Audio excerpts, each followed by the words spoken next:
ক্ষেত্ৰত ড্ৰাগছৰ বিৰুদ্ধে গোলকগঞ্জ আৰক্ষীৰ অভিযান সন্দেহজনক ব্ৰাউন চুগাৰসহ আটক কৰিলে দুজন যুৱকক প্ৰাপ্ত তথ্যমতে কালি সন্ধিয়াৰ ভাগত গোলকগঞ্জ থানাৰ ভাৰপ্ৰাপ্ত বিষয়া দেৱজিৎ কলিতাৰ নেতৃত্বত যোৱা আৰক্ষীৰ এটিটলে গোলকগঞ্জৰ নন্দিনী পাৰত চলাইছিল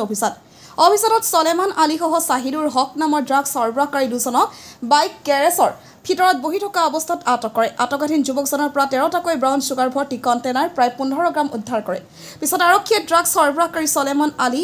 জনৰ আৰু চাহিদুৰ হক নামৰ দুজনক আটক কৰি গোলকগঞ্জ থানালৈ আনি সোধপোছ অব্যাহত ৰাখিছে। উল্লেখ্য যে আটকাধীন ড্ৰাগছ সৰবৰাহকাৰী চলেমান আলীৰ ঘৰ উচিতা গাঁৱৰ আৰু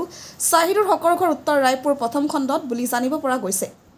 সোধাপোছৰ পিছত সৰবৰাহকাৰী দুজনকে আজি জেল হাজতলৈ প্ৰেৰণ কৰে। গোলকগঞ্জৰ পৰা Tapan Roy report, North East Frontier news.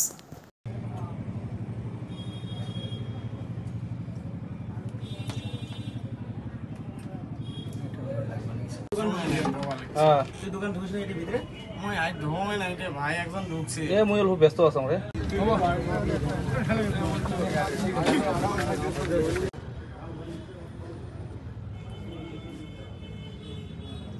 মার এটু কি মুগা এই কোটা কি দিল কাহিনীটা কাহিনী কি হইছে মই দোকানত হেলাই কাম কৰি আছো তা দোকানত তো লোক নাই ভাইও ফির গেছে ভেড়া কাম করবে তা ভাইও কাজ করে গেল আসিল কামও শেষ ভেড়াত ঝালাই করে গেছিল তা কাম শেষ তা অসগতে সলমান আসিল আসি গডুরি বেটা এর বাপ টোটো চলায় আসি ভিতরে দং ঢুকিল এডি এই উচিতে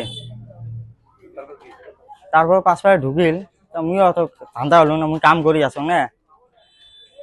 তারপরে মানে কাম করি থাকাতে দং 4-5 জন লোক ভিতরে ঢুকিল তা মুই তো এত লোক কি বলে ভিতরে ঢুকিল পাঁচপাড়ে যা দং সলমানক ধরছে সাথে কি বাইল এই ডেক্সের কোডে বাইল তা সলমানক পুশ করবে নাকি বলে এটি কাই যাচ্ছে অন্য মানুষের কথা হয় তা ভাইও পুশ করবে ধরে বলে এটি কাই যাচ্ছে কমবেলা আনি এলে থলু এগুলো পুশ করি আসে তা ওই ইয়ের কথা না কয় অন্য মানুষ চাচ্ছে